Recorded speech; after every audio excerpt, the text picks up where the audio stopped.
Bonjour hein, Thomas, on va se tutoyer, hein, Ouais, si ça vous gêne pas. Je ça me vais, gêne pas. on va se tutoyer si ça ne te gêne pas, en effet. Oui. Donc voilà, bonjour Thomas Diouf. Donc on est là pour 30 minutes. L'idée c'est que pendant les 15 premières minutes, tu vas parler de ton cursus scolaire, universitaire et professionnel. Et quand on aura fait les 15 minutes, où tu parles de toi, un peu comme tu te présenterais Mm, un peu comme en entretien, n'oublie pas qu'en face de toi, tu as des lycéens. Hein. mm. Donc, c'est ça le truc. C'est pas présenter face à Francis, mais c'est présenter face à des lycéens. Tu expliques un peu ton parcours, quels sont tes choix, pourquoi tu as fait ces choix-là, comment tu en es arrivé là, et qu'est-ce que tu fais aujourd'hui. Et puis, quand on aura fait ces 15 minutes, là, je reviendrai et là, je te poserai les questions que les lycéens te poseront. Ils te poseront des questions à l'écrit et moi, je reprendrai ça à l'oral. D'accord? Ouais. Donc, OK. Avant, je remercie déjà les gens qui se connectent. Hein, c'est dimanche, donc c'est pas évident. Les lycéens ont du mal un peu pour toutes ces choses-là. Je me remercie surtout Thomas qui a pris de son temps. Vraiment, ça, c'est. Chaque fois, c'est un bonheur de voir des gens qui prennent leur temps pour pouvoir venir présenter et aider. Hein. Donc je vous remercie tous. Et puis, Thomas, je te laisse la parole maintenant. Vas-y. OK. Mais du coup, bonjour tout le monde et surtout bonjour et merci à Francis de m'avoir donné l'opportunité de venir ici parmi les étudiants en Côte d'Ivoire. Je pense que vous êtes à Abidjan. En tout cas, c'est un plaisir pour moi et je pense que dans ces 15 premières minutes, vous apprendrez des choses. Et du coup, moi, je m'appelle Thomas Diouf, donc je suis sénégalais d'origine. Par contre, je suis en France depuis 2013 où j'ai fait un peu mon Master 2. Et après, je travaille en tant qu'informaticien, donc je suis expert en Big Data, mais nous y reviendrons. Donc moi, j'ai 35 ans, je suis marié, donc ma femme est ivoirienne d'ailleurs. Ensuite, j'ai un enfant, donc un enfant qui est mien, une fille, et j'ai aussi une belle-fille. Donc, pour parler de mon cursus, moi, j'ai étudié au Sénégal. Donc, tout mon cursus a été fait au Sénégal, donc de l'école primaire. Ensuite, je suis allé au collège, donc classique. Après, j'ai fait le lycée. Donc, pour le lycée, par contre, j'ai fait la série littéraire, donc L2. Donc, L2, c'est les matières fortes, c'était la philosophie et l'histoire et la géographie. Donc, après avoir obtenu le bac en 2006, donc, je suis allé à l'université Cheikh Anta Diop de Dakar, où je me suis inscrit au département d'anglais. Et donc, dans le département d'anglais, donc, j'étais spécialisé en littérature et civilisation américaine pour ma licence. Et après, pour le master, je me suis plus orienté sur la linguistique. Donc, pour faire quelque chose de plus technique, je me suis orienté vers la linguistique parce que je savais en fait que c'était beaucoup plus difficile d'avoir un boulot en littérature et civilisation américaine.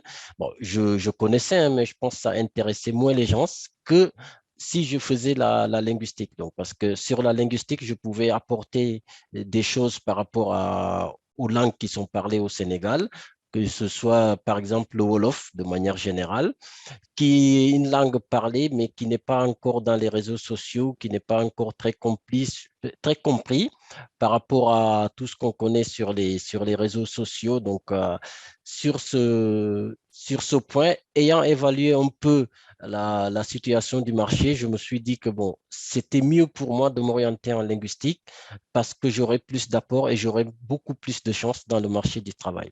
Donc, j'ai fait 5 ans d'études à l'Université de Dakar, donc de 2006 à 2013.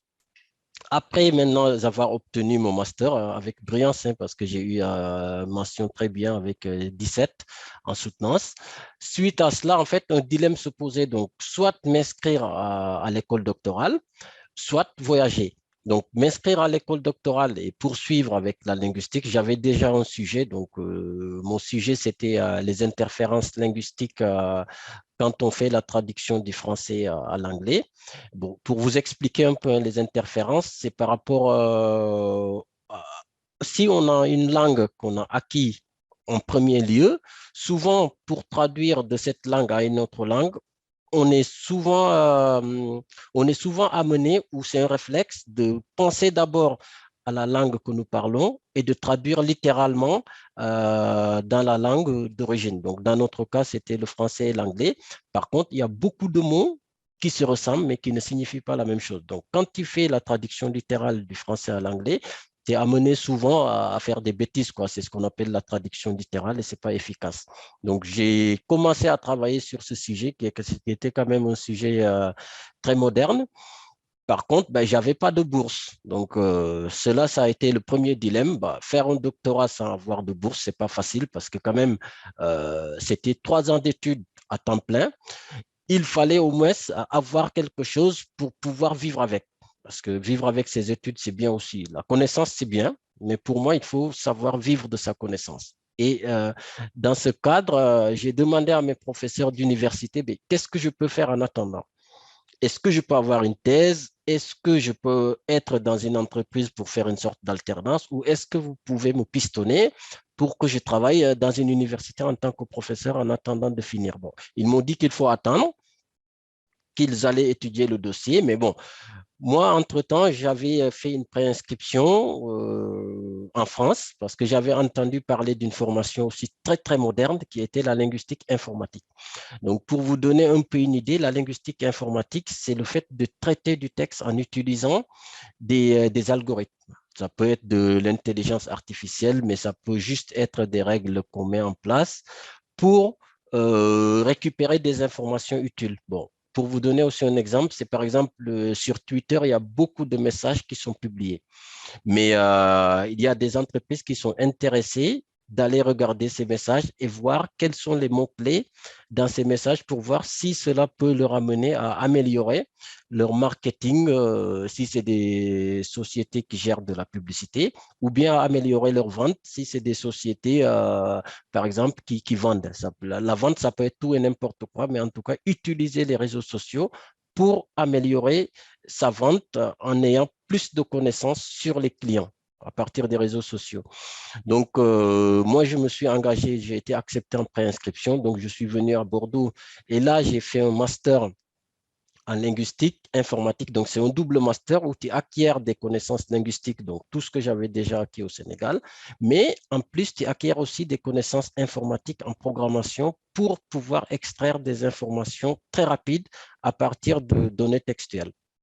Suite à ce master que j'ai fait 2 stages. Donc, j'ai fait un stage à Airbus. Donc, Airbus, donc, je ne sais pas, pour ceux qui connaissent, Airbus, en fait, c'est le pilier en fait, de l'aéronautique en Europe. C'est le concurrent de Boeing en Europe. Donc, j'ai fait mon stage de 6 mois à Airbus. Et donc, ce stage, c'était un stage un peu en ergolinguistique parce que l'idée était d'analyser les messages audio qui sont diffusés dans les cockpits. Donc, les cockpits, c'est là où se trouve le pilote. Hein. Quand on conduit l'avion, le pilote se trouve dans le cockpit. Et des fois, il y a des messages qui sont diffusés pour informer disons, le pilote des dangers potentiels. Donc, ils vont lui dire fais attention, il y a ça devant toi, fais attention, par exemple. Bon, en tout cas, c'est des messages qui vont interagir avec le pilote. Et donc, moi, l'idée dans ma recherche, c'était de trouver un moyen de véhiculer l'urgence dans le message. Parce que, comme disait Aristote, l'être se dit de différentes formes, mais en fait, selon la manière dont on articule le message, la personne peut directement dire que oui, ça c'est une urgence, il faut que je le fasse rapidement. Mais ça, il faut travailler sur l'intonation, il faut travailler sur les accents, il faut travailler sur la répétition. Il faut en tout cas travailler sur des paramètres linguistiques et paralinguistiques divers et variés pour parvenir à envoyer l'urgence que tu veux au pilote. Et donc, j'ai fait 6 mois dans de la recherche et du développement, mais j'ai aussi mis en place une expérience où j'ai enregistré différents types de messages. Et là, j'ai appelé des participants. Bah, il y avait des pilotes pour leur dire, mais si on vous envoyait ce message, est-ce que pour vous, vous feriez directement ce que le message demande ou vous attendrez un peu? Donc ça m'a permis de savoir le degré d'urgence qu'il y avait dans chaque message suivant comment je l'avais agencé. Souvent, c'était des répétitions plus ou moins lentes. Souvent, c'était des répétitions rapides. Souvent, il n'y avait pas de répétition. Souvent, c'était de l'impératif du genre fais ça tout de suite. Tu vois, j'avais agencé le message de différentes manières et à chaque fois, le pilote ou le participant devait me dire quelle était l'urgence. Donc, l'urgence, il était de 0 à 100. Et quand on était vers 0, donc ça veut dire que l'urgence n'était pas forte. Par contre, quand le participant mettait l'urgence en 100, ça veut dire qu'on était dans une urgence forte, c'est-à-dire s'il recevait ce message, il allait directement faire ce qu'on lui demande. Suite à ce stage de 6 mois, j'ai fait un autre stage, donc toujours dans le cadre de mon master, j'ai fait un autre stage à Atos. Donc Atos, c'est une entreprise qui travaille dans le digital, en fait. Si vous voulez, c'est ce qu'on appelle une société de conseil. Donc, c'est des gens qui recrutent des informaticiens et qui les envoient faire des missions dans des entreprises. Donc, l'entreprise, ça peut être une entreprise ça peut être un club de foot, ça peut être un club de rugby, ça peut être aussi une société pharmaceutique qui a besoin d'analyser des données pour en sortir de la connaissance. Parce que si vous voulez, et c'est là où je vais en venir au big data, et c'est là aussi dans ce stage que j'ai appris à analyser des données de masse. Parce que le big data, si vous voulez, c'est prendre euh, un ensemble faramineux de données, les remuer dans tous les sens pour en sortir de la connaissance. Donc, moi, l'idée dans ce stage, c'était justement de récupérer des tweets et de faire ce qu'on appelle de l'analyse d'opinion. C'est-à-dire, et ça, je le faisais pour un club de rugby qui s'appelle le Stade Toulousain de rugby. Je ne sais pas si vous connaissez ou pas, mais aujourd'hui, le sport est très évolué. C'est-à-dire, aujourd'hui, un club, ce n'est pas que une équipe qui joue au rugby ou qui joue au foot. Un club aujourd'hui, c'est un ensemble de services qui sont associés. Donc, par exemple, dans le club, on a une boutique. Dans le club, on a un stade. Dans le club, on a aussi des restaurants, des cafés et beaucoup d'autres choses qui appartiennent au club et qui permettent aussi au club de vivre et qui embauchent aussi des gens.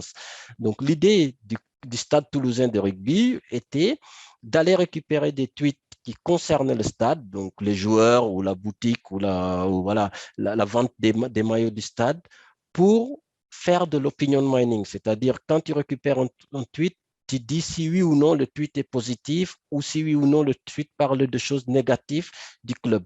Cette connaissance, en fait, elle est importante à l'ère d'aujourd'hui parce que ça permet de savoir comment les gens pensent de toi en dehors de ce que tu connais.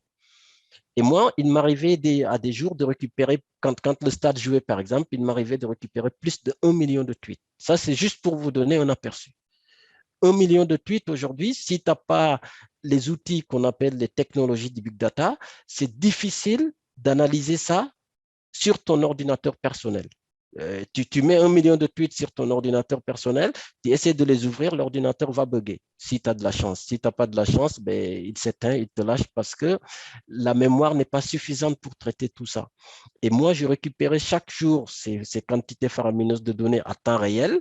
Derrière, j'avais un algorithme qui faisait l'analyse de sentiments. Et une fois que l'analyse était faite, je l'envoyais directement à mes clients du stade et eux, ils regardaient via un outil de visualisation quel était le nombre de tweets positifs et le nombre de tweets négatifs qu'ils avaient. Mais également, j'avais mis en place quelque chose qui permettait de savoir quelle est l'entité du stade sur lequel on parle. Est-ce que le message, ça parle de l'équipe ou est-ce que le message, ça parle de la boutique du stade ou est-ce que ça parle du restaurant ou autre? Donc, j'avais mis en place ça, ce qui permettait à chaque service d'aller regarder tous les jours et de voir qu'est-ce qui se disait d'eux. Et donc, suite à ce stage, par contre, j'ai obtenu mon Master 2. Donc, et après, je me suis lancé dans le monde du travail. J'ai commencé à travailler ici en France en 2017. Donc, j'ai soutenu mon stage, j'ai soutenu mon master en 2016. Donc, en fin 2016, j'ai obtenu mon CDI. Donc, le premier CDI que j'ai obtenu, c'était à Paris. Et ça, c'était dans le marketing digital.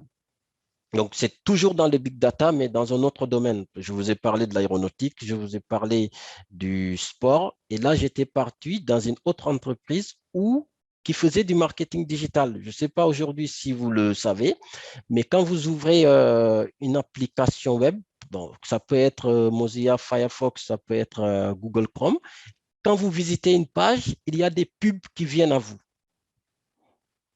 Mais ces pubs qui viennent à vous, c'est des algorithmes qui sont entraînés derrière et qui, sachant que vous êtes intéressé, imaginons que vous visitiez un site qui fait de la location d'appartements.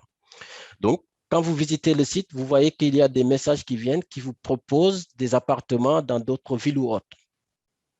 Ça, c'est des algorithmes derrière qui ont été entraînés grâce à l'intelligence artificielle et qui sont capables de détecter votre intérêt et de vous proposer. Un autre exemple que je peux vous donner sur cet exemple de marketing digital, c'est par exemple quand vous partez dans Amazon. Je pense qu'il y a des gens d'entre vous, par exemple, qui font déjà ça sur Amazon ou en tout cas sur les sites en ligne. Donc, il y en a plein, mais je vais parler d'Amazon parce que c'est le géant aujourd'hui. Donc, quand vous achetez des choses sur Amazon, déjà aussi, vous voyez souvent qu'il y a on vous propose des articles qui sont similaires à l'article que vous cherchez, ou on vous propose des articles que des gens qui ont cherché l'article que vous cherchez ont commandé dans le temps. Donc, on vous fait des propositions. C'est ça le marketing digital, en fait. C'est du ciblage en temps réel. Donc, au lieu d'envoyer des messages à tout le monde, parce que c'est payant aussi les messages qu'on envoie à tout le monde, on essaie de cibler des gens qui sont intéressés à notre produit et c'est à ces gens-là qu'on va envoyer ces pubs en espérant qu'il y a 90% de chances que ces gens-là soient intéressés et qu'ils achètent notre produit. Donc, moi, ce que je faisais à Paris, c'était de la data science. Donc, l'idée, c'était d'aller récupérer des centaines de sites existants. Donc, je faisais du web crawling. Et après, je classifiais ces sites en différentes thématiques. Donc, je disais, bon, ces sites, ça parle de sport. Ces sites, ça parle de nourriture. Ces sites, ça parle disons, bon, même, hein, vous êtes des lycéens, mais je vais dire, bon, presque peut-être chacun d'entre vous à plus de 18 ans, mais ces sites, ça parle de rencontres amoureuses. Donc, ça, c'est des sites où les gens qui y vont, ils sont intéressés de rencontrer des gens. Donc, en fait, on avait un ensemble de thématiques et on classifiait les sites par thème. Et donc, derrière, on avait un groupe de développeurs qui prenaient les classifications issues de nos algorithmes d'intelligence artificielle et qui les mettait en relation avec des gens qui voulaient avoir des places de pub. Donc, ils proposaient aux vendeurs. Donc, les vendeurs, c'est les marques. Hein. Ça peut être Levi's, ça peut être quelqu'un qui vend des parfums, ça peut être quelqu'un qui vend des chaussures. Mais ils proposaient à ces vendeurs des spots publicitaires en leur disant, ben, voici des gens qui sont intéressés à votre produit et on est sûr que si vous achetez des places publicitaires sur ces sites, il y a des chances que vos produits soient achetés. Après cela, ben, j'ai quitté Paris, donc j'étais dans une boîte, dans une start-up. Ensuite, je suis revenu à Toulouse et donc à Toulouse, j'ai travaillé dans ce qu'on appelle une société de conseil. J'ai travaillé pour un client qui s'appelle Safran. Donc Safran, c'est aussi le référent en termes de moteur d'avion ici, en tout cas en France. Et l'idée, c'était de mettre en place un outil donc, ou une plateforme pour faire de la predictive maintenance. Si vous voulez, la predictive maintenance, c'est un peu, au lieu d'attendre que le phénomène apparaisse, donc imaginons que vous ayez une radio ou une télé. Donc, au lieu d'attendre que la télé soit en panne, il y a quelque chose derrière qui peut vous dire que selon votre utilisation, dans les 10 jours à venir, votre télé sera en panne. Et ça se fait via des algorithmes d'intelligence artificielle qui sont paramétrés pour regarder certains paramètres. Et dès qu'il y a des seuils qui sont dépassés, eux, ils savent que bon, peut-être cette télévision ne va pas vivre plus de 10 jours à partir d'aujourd'hui. Donc, c'est pour faire de la prévention. Au lieu d'attendre que le phénomène apparaisse, on prédit la panne et on est suffisamment préparé pour se dire ben, il vaut mieux la mener en maintenance parce que si on risque de faire un vol, par exemple là on est si on est dans le cadre des compagnies aériennes, un retard de vol peut coûter beaucoup parce qu'après il faut payer tous les gens qui avaient réservé, il faut leur trouver un autre avion et il faut aussi souvent leur payer des retards. Donc ça, c'est super important parce que ça leur permet peut-être de savoir le nombre d'avions qui sont disponibles et de pouvoir prédire tout ça en amont avant que le phénomène arrive. Parce que si le phénomène arrive, ils vont devoir débourser beaucoup pour payer les gens qui ont déjà réservé et tout. Ma deuxième mission aujourd'hui, après avoir fait celle de Safran, aujourd'hui, je suis à Vitesco Technologies. Et Vitesco Technologies, en fait, c'est une entreprise aussi à Toulouse qui est dans le secteur de l'automobile. Donc, moi, ce que je fais, c'est je suis toujours dans le cadre du big data. Donc, on récupère des données de masse, on fait de l'analyse et après, on les met à disposition pour que les experts fassent le rapport. Parce que euh, imaginez, par exemple, il y a un nouveau constructeur qui s'appelle Renault, un constructeur automobile qui s'appelle Renault, ou un constructeur automobile qui s'appelle Ford. Ils développent un nouveau prototype de véhicule. Disons aujourd'hui, Ford va sortir un nouveau prototype de véhicule. Et avant de le vendre dans la rue, il faut faire différents essais pour être sûr que le véhicule marche. C'est-à-dire le véhicule, aujourd'hui, on ne le répare pas et bim, on le met dans la rue et on le vend aux gens. On fait des essais multiples et variés. Et c'est après ces essais qu'on rédige un rapport pour dire que ce véhicule est apte à aller dans la rue. Après, on commence à le vendre.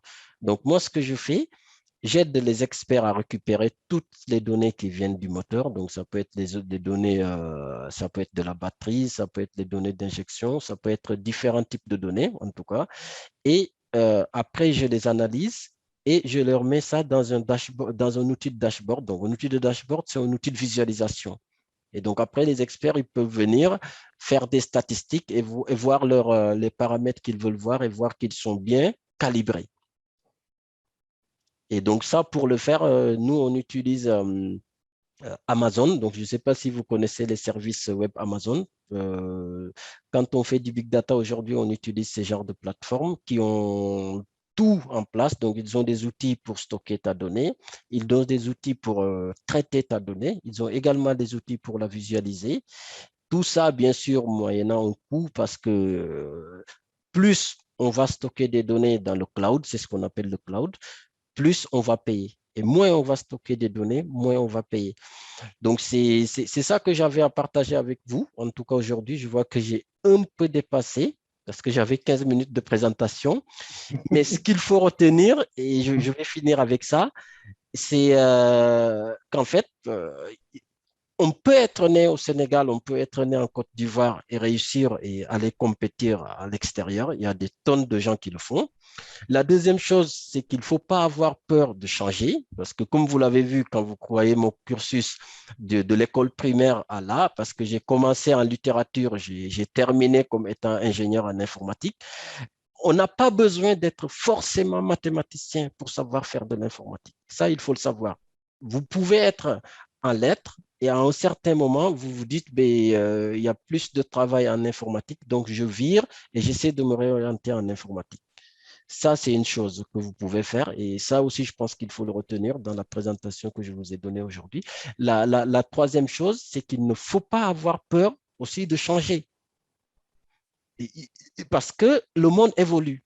Aujourd'hui, vous peut-être vous dites, mais je veux être ça, mais quand vous arriverez à l'université ou avant de finir votre cursus universitaire, ça sera révolu.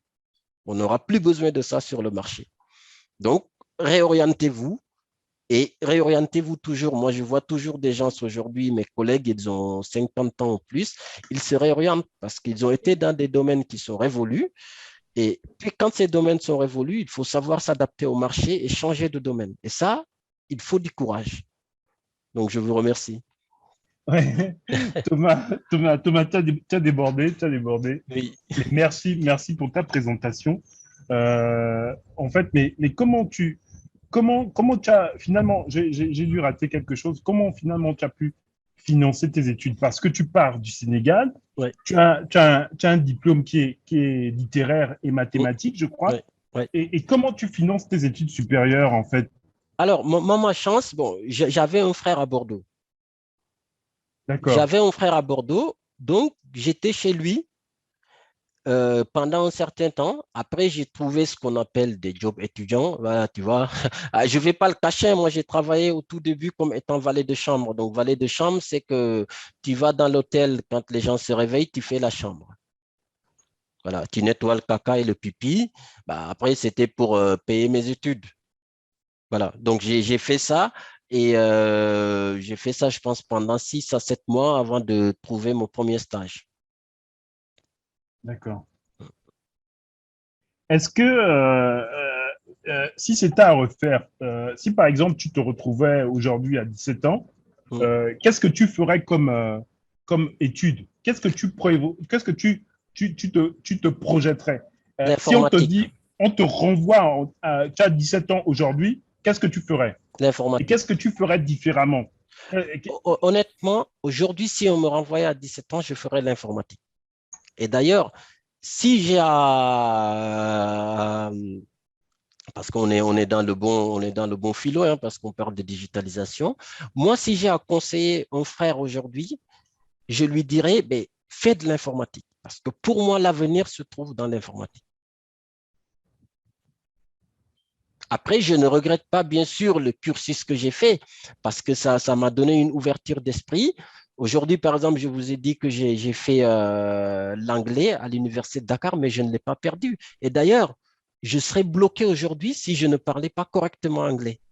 Donc, ça m'a servi. Et il faut savoir que les bons livres en informatique sont écrits en anglais. Donc, Et, et, et, ce et en cursus fait, littéraire aussi, ça m'a aidé. tu as raison, parce que je voulais te demander quelle est la matière que tu as eue au lycée et qui t'a servi, quelles sont les matières qui t'ont servi le plus dans tout ton cursus, toute ton évolution? Aujourd'hui, la matière qui me sert le plus, c'est l'anglais. À part l'informatique, la matière qui me sert le plus, pour ne pas vous mentir, c'est l'anglais. Et quand tu étais au Sénégal, est-ce que tu avais accès à l'informatique comme aujourd'hui? En tout Non, cas, est-ce que tu avais un ordinateur? non, non. Après, voilà. Moi, honnêtement, même ici, je te dis, hein, parce que c'est pourquoi je dis qu'il faut avoir du courage. Moi, je n'étais pas dans l'informatique. Comme je vous dis, mon cursus, c'était la littérature et après, c'était la linguistique.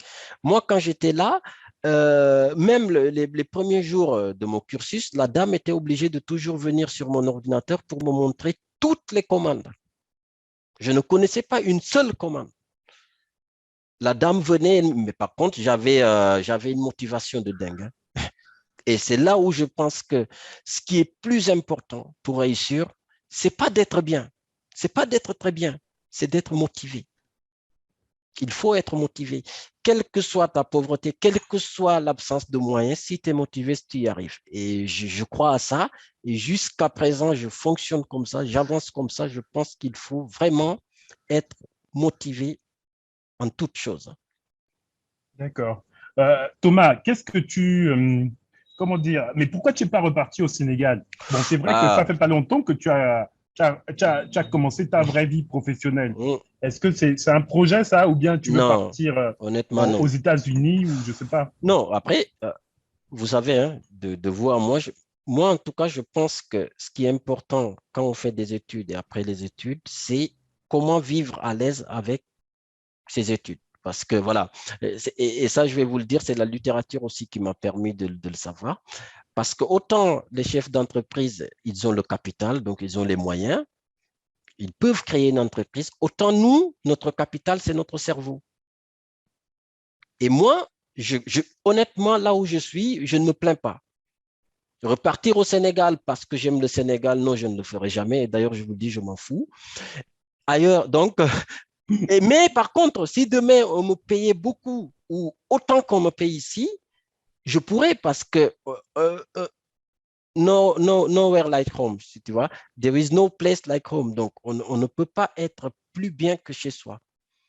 Donc, bien sûr, si on me payait autant qu'on me paye ici, je pourrais repartir au Sénégal, mais je ne repartirai pas au Sénégal en me disant, oui, je suis patriote, j'ai juste envie d'aider le Sénégal. Non.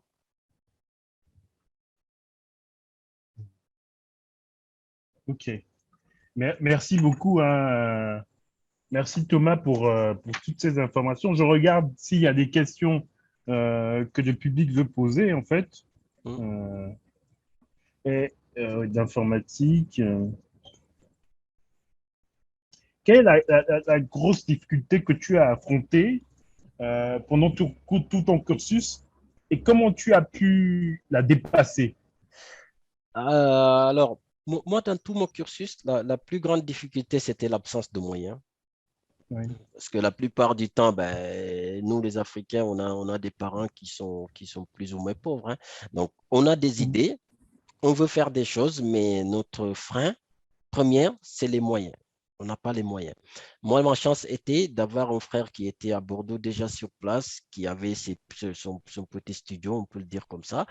Et ça a été un peu mon envol. Ça m'a aidé au tout début. Après, l'autre, c'était l'absence de connaissances notoires que j'avais en informatique. Je partais de zéro. Alors que j'avais demandé à faire le master et j'étais accepté. Et donc, les gens qui étaient dans la même classe que moi, ils avaient une expérience de plus de 3 ans. Donc, quand je suis arrivé, ils étaient 4 fois plus forts que moi dans ce qu'on faisait parce qu'eux, ils le faisaient depuis la première année. Alors que moi, je débarquais. Donc, il fallait vraiment être motivé pour combler ce gap en 2 ans. D'accord. Voilà. OK. Est-ce qu'il y a des questions? N'hésitez pas, hein, écrivez vos questions, posez-les par écrit. Thomas est disponible. On a presque terminé. Et normalement, on devrait passer sur un autre professionnel. Euh, mais en tout cas, merci beaucoup, hein, Thomas Diouf. Merci Thomas pour ce que tu as apporté, parce qu'en fait, c'est génial ton parcours. Parce qu'en fait, il y en a qui se disent, bah, l'informatique, il faut faire finalement des séries scientifiques. Et toi, tu pars d'un background qui est plutôt littéraire, Ouais. hein? C'est A2, c'est ça? Et finalement, L2, tu L2, L2. L2, Donc, L2, histojo-philo. d'accord. Et philosophie, quoi, carrément, quoi. Et Carrément, ouais, ouais. aujourd'hui, non, mais c'est incroyable, quoi. Ce parcours-là, tu pars de ton Sénégal, tu arrives en France, tu te bats pour financer tes études, tu n'as pas les moyens, tu n'as pas une famille derrière toi pour t'aider et tout ça, et puis tu y arrives. Aujourd'hui, tu travailles pour des sociétés de conseil prestigieuses, des Mm, entreprises prestigieuses. ouais. Donc, franchement, c'est un très beau parcours. Merci beaucoup, hein. Thomas. On a encore 2 minutes. Qu'est-ce que tu veux rajouter, en fait? Qu'est-ce que tu peux rajouter comme conseil pour les lycéens de première ou terminale? Bon, déjà, avant les lycéens, honnêtement, moi, je voudrais quand même te remercier et te féliciter pour cette initiative. Après, je ne sais pas qu'est-ce qui est derrière, mais je trouve que c'est une initiative fabuleuse de pouvoir comme ça mettre en contact les lycéens africains et les gens de la diaspora ou plus. Parce que ça, en fait, ça permet aux gens d'avoir l'ouverture qu'il faut. Parce qu'on ne sait pas toujours. Moi, je peux vouloir faire de l'informatique, mais je ne sais pas toujours qu'est-ce qu'il y a derrière l'informatique. Et je peux penser que c'est inaccessible.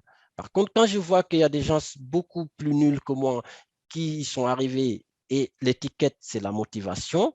Donc, moi, je n'ai pas besoin d'avoir d'argent. Souvent, j'ai besoin juste d'être motivé et tout le monde peut être motivé. La deuxième chose, c'est aussi de terminer par ce avec quoi j'ai commencé. Pour les lycéens, en tout cas, déjà, soyez motivés. N'hésitez pas de changer. N'hésitez pas de changer. Et réévaluez-vous tout le temps. Regardez le marché, regardez ce que vous faites et regardez est-ce que ce que vous faites aussi est adapté au marché. Est-ce que ce que vous faites est demandé dans le marché? Parce qu'aujourd'hui, il y a beaucoup de gens qui font des études, ils se retrouvent avec beaucoup de diplômes, mais ils ont du mal à être embauchés. Ils ne comprennent pas, c'est parce que personne n'a besoin d'eux. Et il ne faut pas se mentir, hein. Il ne faut pas se mentir. Nous sommes dans le capitalisme, c'est-à-dire nous sommes dans un environnement où il y a des entreprises, il y a des diplômes. Donc, pour travailler, il faut que les entreprises aient besoin des diplômes que tu as. Si les entreprises ne voient aucun intérêt à ce que tu fais, ça sera difficile de trouver du travail. C'est pourquoi il faut toujours se réévaluer, il faut toujours regarder le marché, regarder ce que tu fais, ne pas hésiter à changer, avoir le courage aussi de changer et avoir la motivation de continuer. Pour moi, c'est ça que j'ai à dire aux lycéens. Je vous souhaite aussi bon courage. Et bon, je ne sais pas, mais si tu me réinvites, j'essaierai de trouver aussi le moment pour venir parce que j'aime aussi ces genres d'échanges. D'accord. Merci Thomas. Merci. Merci, hein, et merci pour ton temps. Et puis, en effet, là, c'est parce qu'on est au mois de mai. Normalement, on aurait dû le faire un peu plus tôt parce qu'ils sont quasiment en train de rentrer en période d'examen pour les premières et les terminales. Mais l'année prochaine, on essaiera de le refaire en février. Et puis, on vous recontactera tous, hein. OK. Et puis, je crois que Thomas, je t'avais demandé de me faire des articles aussi Oui, dans ton domaine. oui, oui, oui. Mais Parce que, après, moi, c'est ça aussi mon faible. C'est pourquoi j'ai accepté, j'ai accepté ça parce que tu m'avais dit il y a deux options. oui, Et j'ai accepté cette option parce que c'est vrai que moi, dans l'écrit, je n'ai pas trop de temps d'écrire en fait. oui, mais Thomas, si on ne va pas dans la vulgarisation, Oui, eux, ils vont pas savoir que ton métier est si passionnant. c'est vrai. C'est-à-dire que ce que tu dis là, moi, je travaille en Côte d'Ivoire depuis 5 6 ans. Je crois on ne sait même pas que ça existe.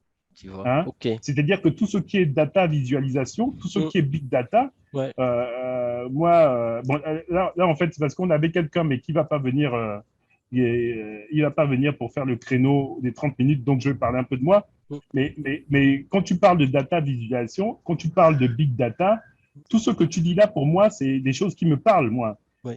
Parce que je vends des logiciels qui sont dans ce traitement des big data, Mm, qui font des dashboards, qui mm, font de la data visualisation. Mais quand je discute avec les directeurs informatiques en Côte d'Ivoire, ils ne savent pas de quoi on parle. mm, mm, C'est-à-dire qu'ils ne savent vraiment pas de quoi on parle. C'est comme si tu leur parlais du martien, quoi. Donc, mm.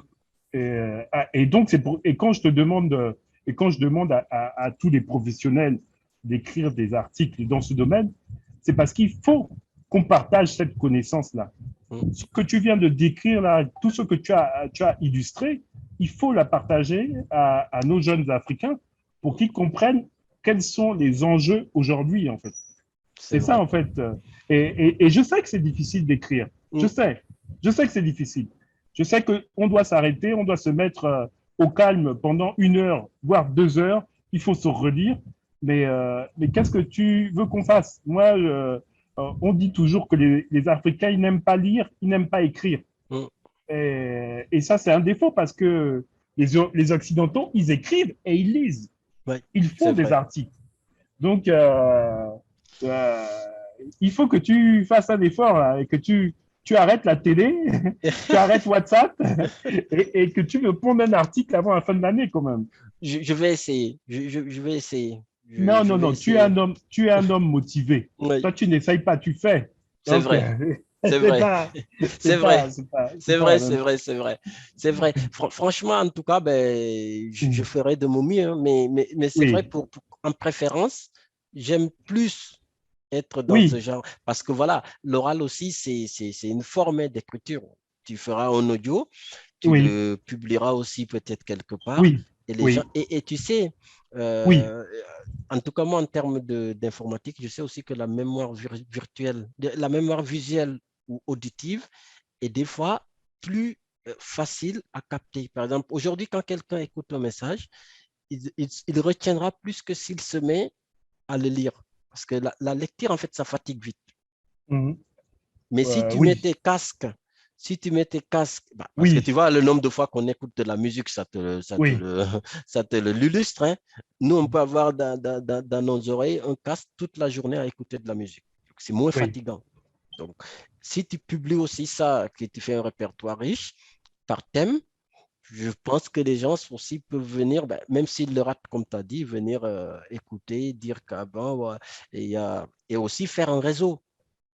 Un oui, réseau. Je pense qu'un réseau comme ça avec des lycéens et des professionnels, et même pourquoi pas des parrainages. Moi, je te dis, hein, ma femme est des Ivoirienne. J'ai beaucoup d'amis aussi ivoiriens qui sont très costauds dans ce domaine, hein. Moi, mhm, je vais te passer le lien d'un gars avec qui j'ai travaillé à Paris, mais mhm. qui est aussi super costaud et qui pourrait aussi faire une, euh, une présentation de ce genre pour parler aux lycéens. Mais je pense que ce que tu fais est important, mais ça peut être beaucoup plus costaud. Oui, Mettre en place des parrainages où il y a des professionnels dans un domaine qui parrainent des jeunes, qui communiquent avec eux, qui peuvent aussi les orienter hein, de temps en temps. Et ça aussi, je pense, tu peux le mettre dans ton oreille. Peut-être c'est difficile à faire, mais ça peut être important. d'accord. Bah, de toute façon, Thomas, on garde le contact, hein. Ouais, On est ensemble, hein, comme on dit. Et super. puis, je vais peut-être faire entrer quelqu'un d'autre. OK. Et puis, mais tu peux toujours nous écouter, hein. Tu peux poser aussi des questions, hein. Non, Ah. c'est pas grave. Je vais quitter la séance et D'accord, je vous souhaite bonne continuation et à bientôt. d'accord. Merci Merci. beaucoup, hein, Thomas. Merci. Merci.